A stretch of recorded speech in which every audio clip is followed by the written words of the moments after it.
All right, YouTube, what's going on? It's Wappo here, back with another video for Dofus Touch. And today, you guys, we have a couple tier lists that we're going to be putting out. So joining me is my good friend Risen from Risen Rogue Academy. Say what's up, Risen. It's your boy, Risen. It's your boy Wappo and your boy Risen. Let's go. So what's up, man? So we're gonna be doing a tier list today. So the first category that we're gonna be covering today is gonna be the damage tier list. I'm a new player, so just whatever you say, I'm gonna feel like it's the right thing. Because how long have you been playing the game, Risen? I've been playing for like 14 years. Watch this and learn.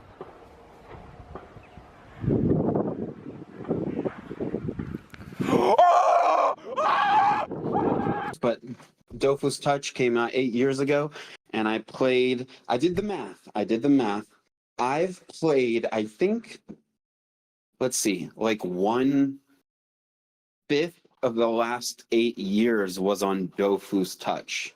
That's how much I've been on this game over the last 8 years.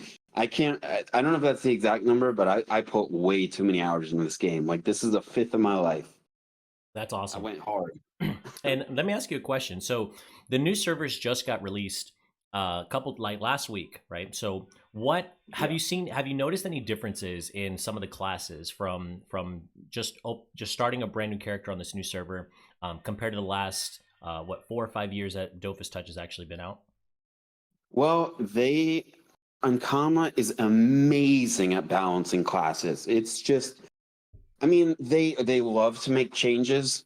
Sometimes, sometimes they mess things up a little bit. It happens sometimes, but like they love to balance the classes, and they actually are very creative about it, and I think they do it very well, to the point where like so many of us would just say there is no redundant classes. Like every class has its place, and they've done that so well at making as many options as possible.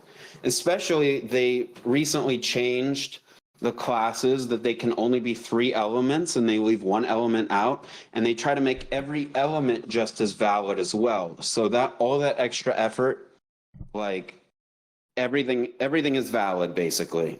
So Awesome. the options are incredible. Awesome. Yeah, I totally agree. I think that this game has a class for everybody, whether you're a damage dealer and you've always been like the DPS guy in any type of MMO style game that you've played, or maybe this is your first MMO that you've ever played and you're kind of like, well, I don't really know what is my play style. So I feel like there's something for everybody. There's damage dealers, there's healers, there's summoners. So we're going to be doing 3 tier lists that we're going to be dropping. They're not all going to be on one video, so they're going to be 3 separate videos. So the first one that we're going to cover is the damage tier list. So let's just go ahead and get this get this started. The first character that we have on this list is going to be the Craw. So what do you think about Craw, and where do you think they belong on this list in terms of, are they god, are they awesome, average, meh, or trash? Well, Craw is meant to do damage. That's what it's there for. And so, like, let's say you have IHOP and Craw, they're both damage classes. That's what they're made for. But Craw, I would say, ranks a little bit higher just because of the longer you stay alive, the more damage you do. And Craw is very good at getting away from danger. The farther you are, I mean, the range is incredible. It has a spell that gives it 6 range and 7 on a crit, I think. I think it's 7 on a crit, I'm not sure. But it's like huge range on this class.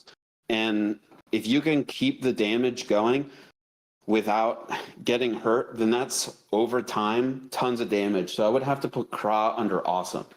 Awesome. Love it. Cool. I agree. I'm the first character that I made in this new server is a Craw, and I'm now level 78.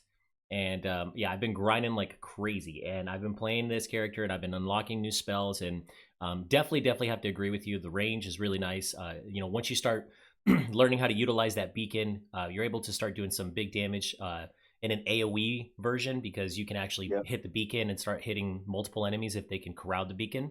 The one thing I'm still learning on how to do is how to utilize the beacon to like attract enemies towards it. So maybe there's some Craw mains out there that maybe can put some tips in the chat and let me know like what I'm doing wrong. So okay, awesome. So but I have to agree with you. I think they're an awesome as well. I actually do have a TikTok where I post Dofus content. And I mean, I show on my TikTok how insane Craw is, not just on damage, but control. The MP steal on agility is insane. But, you know, you might be like, you know, why are you talking about control? It's a damage build. But the thing is, with Craw, for agility, the more MP you steal, the harder it is to get away from your beacons, which means you do more damage the next turn because you don't have to replace the beacons, and it overall just does more damage over time. So that's why Craw is rated as awesome. I love it, love it. And so not only do I want to talk about just the character itself and what are some highlights about the kit. We're not going to run through all the kits because this isn't you know, like a class guide or anything like that. So, but I do want to talk about what are some of the let's maybe point out two characteristics or two elements on each character that you would suggest them, you know, new players or veteran players coming back to build towards. That's dope. We should do that. So for Yeah. Craw, I would say strength is like insane. I think in general, what I noticed for Dofus is that strength is usually like the heaviest damage for any class, just usually. And the strength on Krog, it has a spell that doesn't require a line of sight, and it also has a spell that prevents it from being moved. And between those two things, I mean, Craw is just like a turret. You know, it sits in one place and it just nukes everybody from anywhere on the map almost. And I would say strength is insane. And then, you know, I would also say intelligence is usually like the go-to for most people use Craw. Agi is a little bit niche because you have to focus on the MP reduction and stuff like that. But I would say if you're ready to do some damage, then fire and earth is the way to go. The next person on this list we have Ecaflip. So Ecaflip, what are your thoughts on Ecaflip? My thoughts on Ecaflip is that, you know, if all of its damage was like super heavy hitting, then I would say Ecaflip is the way to go. But they did an update recently where they changed the critical hits from some random critical hit mathematical equation to making everything just percentage. So you straight up go from, you know, just max 50, getting everything to 50% critical hits, to now you can put as much critical percentage as you can. So Ecaflip, I would say I would put it under average just because you're really basing on luck a lot of the time when it comes to this class. Because Ecaflip is with the new update revamp that they did to it, you know, when it crits, it has an additional effect that and it just adds so much randomness to it. I really can't put it any higher than that. Gotcha. Just because of the RNG involved with the class, Yeah, correct? Gotcha. absolutely. And what two elements would you recommend for this class? For Ecaflip, I don't know the elements too good for Ecaflip. Okay. But what I do know, I think it's the intelligence build, whichever build it is, that it can go through walls, and any spell that you can do really good damage through walls is just the way to go. And Yeah. and then there's also Recop, which is, I believe, an Omni spell. You can hit in all three elements with poison, and that is like the people who build specifically on Recop, which is poker backwards, just do insane damage over time, and it's awesome. So you really can't go wrong with any elements on the Ecaflip. No worries. All right. Cool. Okay. So intelligence, and then you also have that if you're building towards recop. So again, if there's any Ecaflip mains in the chat or in the comments section, make sure you guys drop it below and let us know what you think the two best elements for Ecaflip would be. Next on the list, we have Masquerader. Masquerader is not a damage class. I've played it for a while, for a little bit, and it's just not made for damage. It's a support class. It has damage spells that do like support things. So it's not like, oh, I'm gonna commit my entire AP to do support stuff, because it has use it does have shields that don't do damage, but it has damage spells that are also support spells. Like when you hit it from range, and then everything around, all the allies around the target get shield. So stuff like that, I would say it's more of a support class. I would put it under meh. It's not made for damage. Under meh. Okay. And do you have do you have 2 elements that you would recommend for this class? The elements, I would say, you know what? Actually, now that they changed the passive abilities that come with each element, I would say it used to be agility that was really good, and now it's chance, because you want dodge, because what they did is agility used to be responsible for dodge, but now they kept lock on agility and moved dodge to the water build. So being able to maneuver enemies and place yourself in the right spot so you can put shields on allies and all that kind of stuff. Any sort of support class, I would say you would want to go with chains. Awesome. Okay. Cool. Next on the list we have also known as Enutrof. Yeah, Enutrof can hit really hard. Don't get me wrong; it can hit really hard, but there's just so much that can hit harder. I can go on our other tier lists about the things that it's useful for, but as far as damage, I would say that goes into the meh category. Enutrof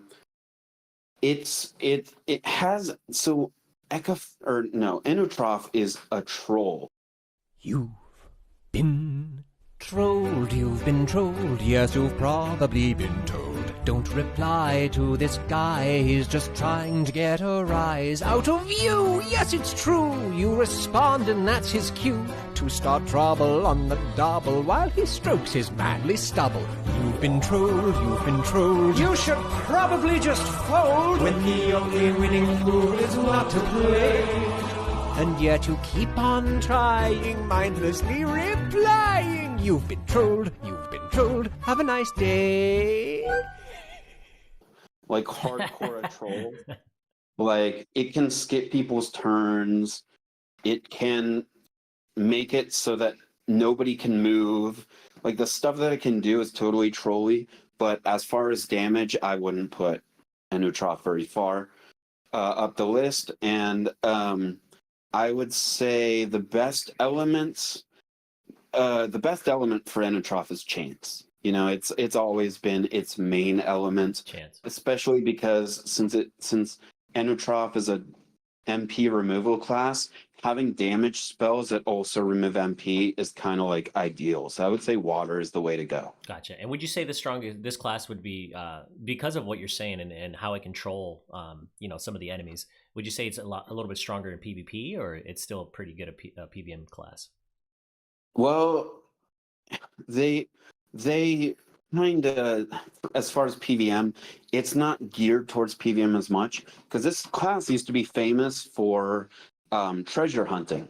So it was if you played Enutrof, way back in the day, way back, you had higher prospecting, which means you got more loot, and you had a chest that would get its own loot, and it was made for treasure hunting. Now its PVM basis has a little bit of area of effect. It might be, you know what? I've seen Enutrofs that are insane in like end game dungeons where people build it just to steal MP and make the boss like not able to move at all. So, but as far as damage, PVM not meant for damage in PVM, but PvP is just it does pretty good, especially since I believe the MP steal spell, the MP removal spell now actually goes through walls. Okay. So cool. So, but I would say it's more PvP. Next on the list, we got Feca. Feca is a damage. Feca can do damage. Feca, it's totally possible. It puts glyphs on the field, which basically do damage as well as have like annoying effects that just ruin your day. Like it can lower your range. It can steal your MP while you're in the glyph. It even has a glyph for like making it so no one can lock or dodge. No one can lock you. So you have pretty much infinite mobility. It's kind of a troll class as well. Like Ankama is definitely trying to make like some classes like a troll kind of game. And I would say that Feca is not high on this damage list. I would put it under meh. And as far as what element I would say to go with, which I'm thinking more doing one element for each class, I would say the best thing to go with for Feca element-wise is probably, I mean, if we're talking about damage, then strength has always been like the damage-based best element to use for Feca. So I would go with strength for sure. And I've seen people wear like the Count Herberg set, and that's usually like the go-to for the strength Feca. Gotcha. Cool. Love it. Next on the list we have Eniripsa. Well, with Eniripsa, I'll just say it right now, that goes in meh. It can do damage, but it's it's a healer, and I would say more than anything, it's tanky. And Eniripsa is the tankiest class in the game. Like it used to be Sacrier many years ago, when putting a point in vitality gave you 2 HP points, and you just try to be as tanky as possible, putting all your points in vitality.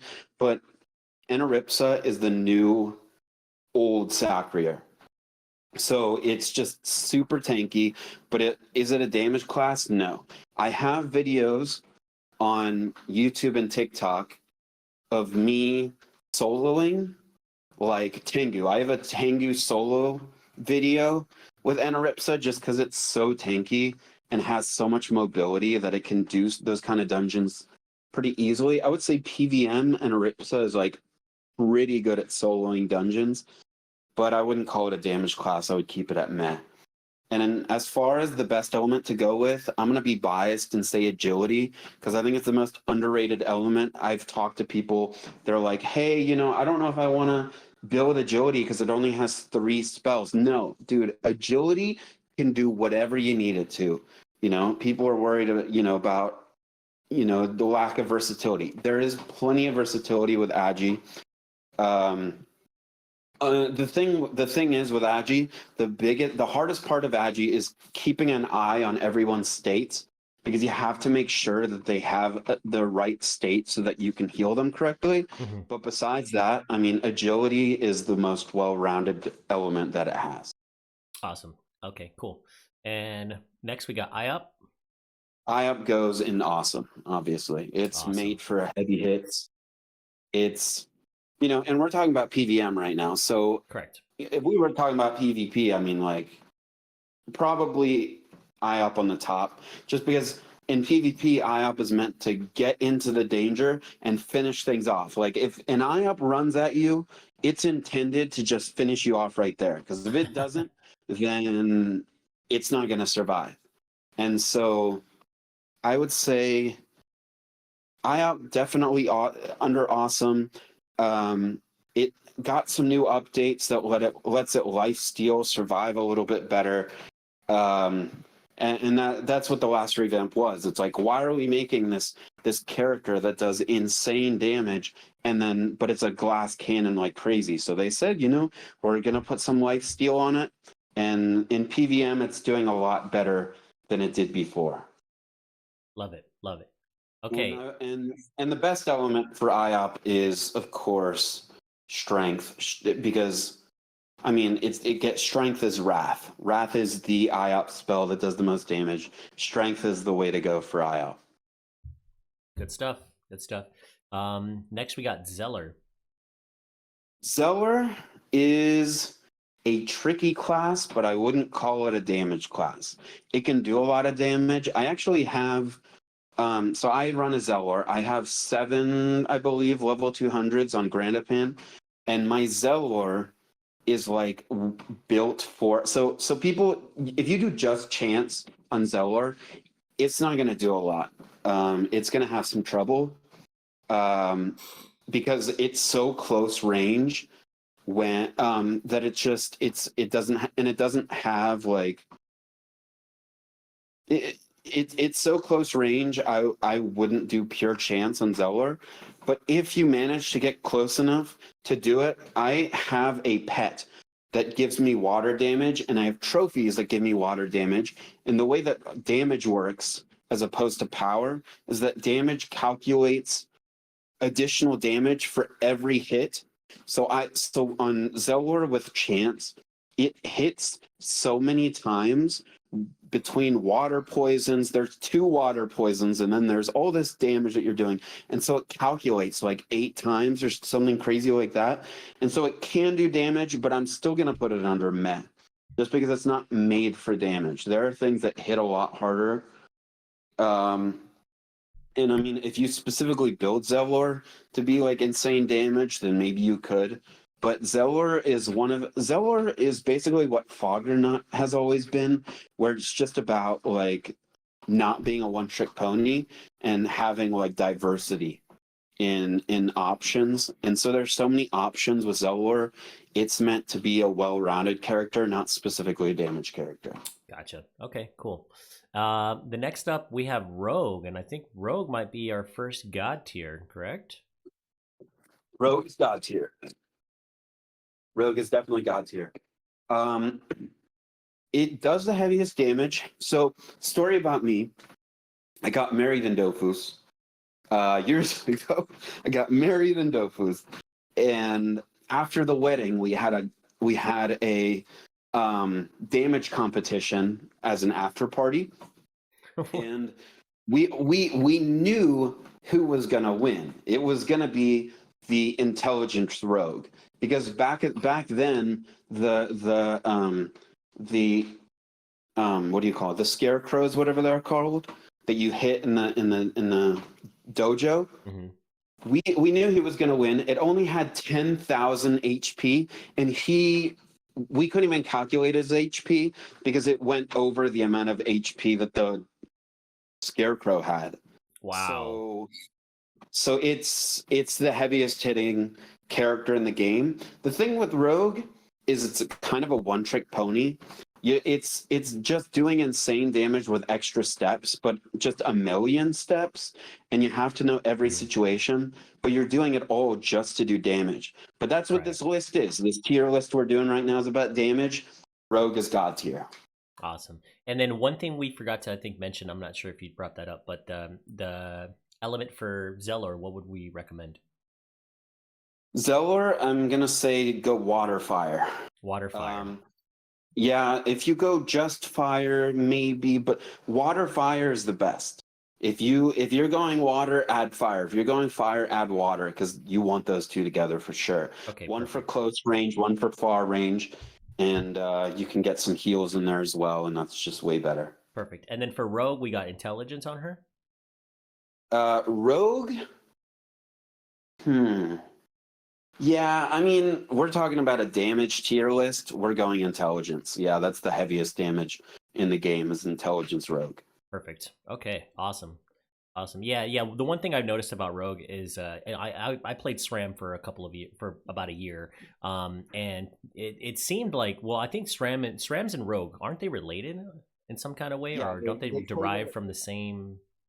Yeah, I think so. The rogue worships Ugor, and the Srams worship Sram, but Ugor is like an alter ego of Sram, I think. I see. Okay. But they pretty much worship the same god. They're in the same tree of. It's safe to say they're probably cousins. Yeah, they're pretty much cousins. I would definitely say that. Gotcha. Okay, so we got intelligence on Rogue. Sounds good. But yeah, like you said, it takes a while to get to be able to pump out that damage with Rogue. But once you master it, it becomes very, very rewarding. For sure. Okay, and then next we got Foggernaut. Foggernaut is Foggernaut is Foggernaut is the well-rounded class. It's the class for doing a million different things mediocrely. Yeah, maybe more than mediocre, like above average.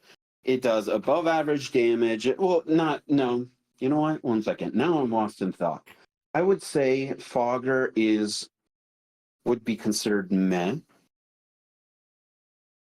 Okay. Oh, you know what? I am lost on this one. I'm gonna say average actually.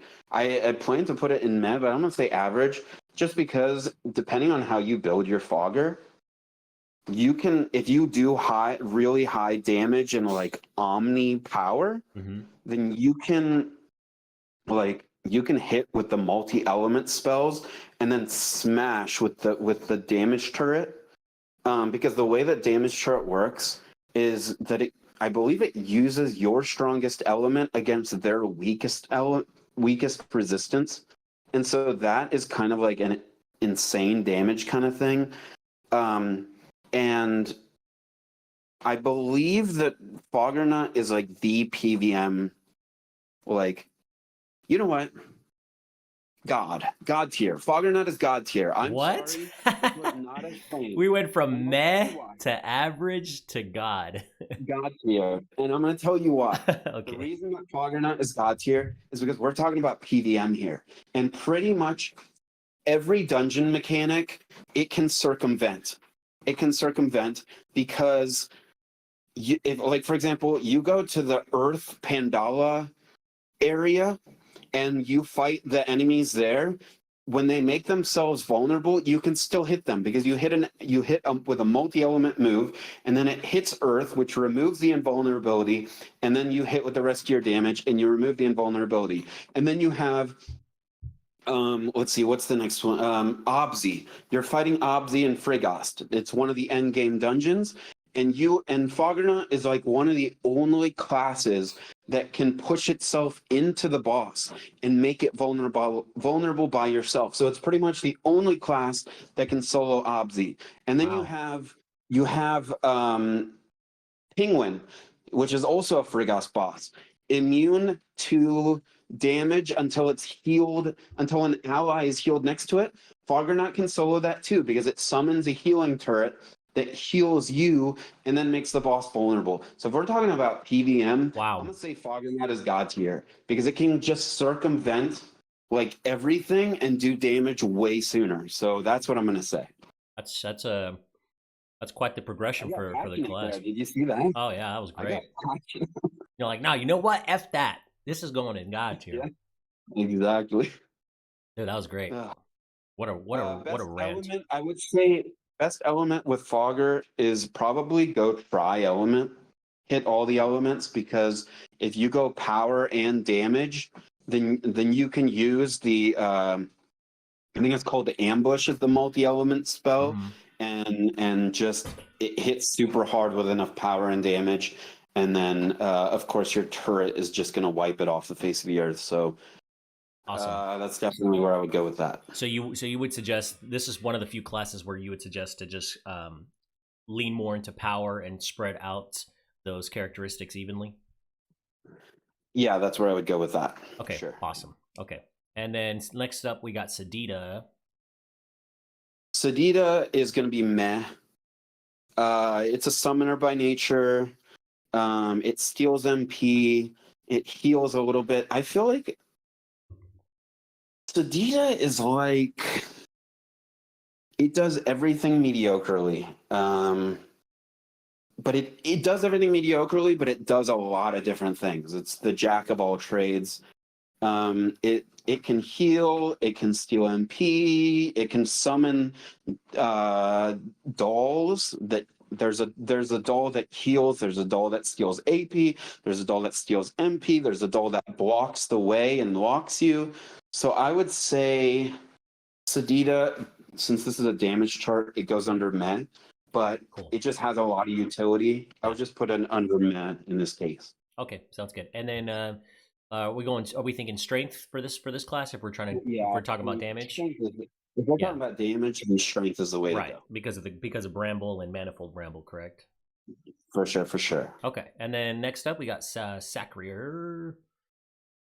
Sacrier. Sacrier. I would put that in average. Sacrier is average because it's got ramping up damage. With the newest update, they said, you know what? We don't want you putting all your points in vitality anymore. We want you to be able to make more choices and have more fun designing it the way you want it. And so they removed the 2 vitality or 2 HP per 1 vitality. Okay. So Sacrier, what it's famous for is it takes damage, and when it takes damage, it gains damage. It gains power, and it gets stronger the more it's hit. Gotcha. With the most recent update, it gives itself 150% power when it puts on the state that boosts its attack, but it's a ramping class, and so I would put it under average just because it takes so long for it to do its maximum damage. Love it. Cool. And as far as the element, I mean, we're talking about a damage chart. I mean, it's strength. I mean, strength is the like damage element for the most part. So I would say that's the way to go. Next we got Osamoda. Osamoda. I would put that as average. Because it's got spells that hit really hard. It's got summons that hit really hard. With the new update on Osa, you don't need like 6 summons anymore. I mean, obviously it's a summoner, it's ideal, but now you can boost 1 summon at the beginning of the fight. Pretty much, you summon it and then you give it high energy shot, I believe it's called, and then it gets stronger over time. So now I would say that it probably does pretty well with damage because you don't have to kill all your summons to make 1 summon the strongest, but it's still not necessarily a damage class. It's more of a support, sort of trolly disruptor kind of class. I'd love to put it under awesome just because all of its summons are damage summons instead of like the Sadida where it's support summons, but it doesn't get up that high. I mean, there are people who do get up that high. Yeah. I know one girl who just, does insane damage for no reason on that class. But for the most part, I would say I would put it under average. And I would say the element to go with would be intelligence. Intelligence is the go-to element for damage on PVM because it powers up the dragon, and the dragon is where the damage comes from. Awesome. Yeah, one thing I will say with the Osa, from what I've seen, is once you get that boar spell and you're able to summon the boar, that boar does not mess around. He could hit enemies and he could push enemies into corners, and then once you get an enemy pinned down into a corner and you start getting that pushback damage, I've seen boars just completely wreck in dungeons. Like, it's so strong. So what I like about pushback damage is that it's kind of like not that hard to get a decent amount of pushback damage like early game. Right. So if you are playing agility Osa and you get you wear some set that just randomly has pushback damage on it, you can get like over 200 damage from the pushback at like super early, just because you put a couple pushback trophies on it, you maybe mage a little bit with the pushback set or maybe exo a little bit, and it does like pretty good pushback damage early game. Yeah. And then late game even crazier. So I just like how oppressive the boar can be. Okay, so intelligence for Osa. Next we got Pandawa. I just call it Panda. Pandawa, I'm gonna put it in awesome, and that's because this is a PVM list, and on a PVM list, just like I put Foggernaut under a god tier, with PVM, it's how easily can you dish out the damage. It's not all about numbers. It's can you do it every turn? Can you hit multiple enemies every turn? Can you make the enemy vulnerable really quickly and then do damage? There's a PVM damage list. I would put Panda under awesome because it can move, and it's insane. It can pick up anything and throw it anywhere, which means that it has complete mobility to make its area of effect spells like insane. So if you any other class, you point and click, you do damage to one class. But Panda can put any enemy anywhere else on nearby on the map, and with that, you automatically get free access to a beneficial area of effect spell. So if you can hit area of effect every turn, I'm putting Panda under awesome. I have a question about the pickup spell because I just started my second character, my second account, and I went with Panda. Can the pickup be resisted? So I believe rooted state prevents pickup. Oh, Then okay. there's unmovable state that prevents pickup. Gotcha. Heavy state, I've seen things in heavy state get picked up, but I'm not sure. I think I saw that. And then let's see what else. Gravity state, I think you can definitely pick up something in gravity state. Gotcha. Okay, that was and then also can you throw enemies like over, like let's say, because I know it's on the line of sight. Can you throw them over like an ally or an enemy into an empty cell? You can throw them. Yeah, you can throw them. I believe over anything pretty much. So I mean, so in PvP it's crazy because if you're doing PvP with a Panda, the Panda literally just runs to the enemy team, picks up like their healer or whoever's the most valuable part of the team, and just throws them at their allies to like remove them from the rest of the group and finish them off really quick. So that's crazy in PvP, but you can ultimately do the same thing in PVM. And also it's worth noting that Panda is one of those classes that, because it has such good positioning, it can make things vulnerable really easily. So if you're fighting, I believe, Tengu, you can make vulnerable with any sort of motion, what is it called? Positioning spell. So Panda is one of those insane classes that can like make enemies vulnerable really easily. So that's why it's in the awesome tier damage PVM tier list. Awesome. And then are we recommending strength for this class as well? Yeah. Let's see. You know what? I'm just gonna say, you know what? No. I'm gonna say water. Water is the best. And the reason for that is because for PVM damage? For PVM, yes, for PVM. Okay. Because you know what? You're right, PVM. I would still say for PVM, just because it can hit behind walls with when it uses, I think it's called melancholy, where it makes a wave and then it crashes at the target and then it spreads out. So you can hit things behind walls, which is huge, and the damage is pretty insane too. So it's an AoE over the wall damage spell. Well, not over the wall. It goes to the side of the wall and then it crashes perpendicularly. I see. Gotcha. And so you can basically hit behind things and the damage is pretty good. And then in PvP it's even worse because like the main thing with PvP when you're doing call-out, you have to hide behind something. You know, you can if you're running in for damage, then it's very risky, but you always have to hide behind something. In PvP it's crazy to hit behind a wall. But in PVM, I mean, the next thing to have is behind things. So that's putting it under the awesome tier. Love it. Cool. And then last but not least, we have Sram. Another god tier character, or is this trash? Sram. It's going in trash, man. Sram is just... Sram, no, it's god tier, bro. Sram is god tier, bro. Because it's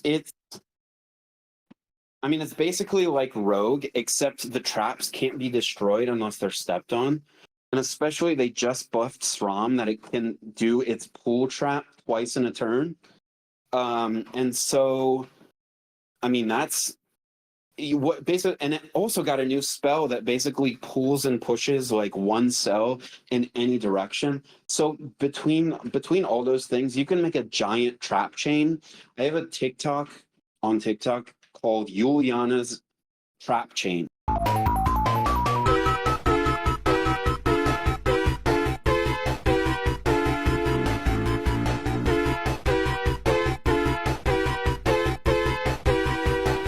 Because Juliana is this character on Grandapan who was like crazy at making chains out of traps.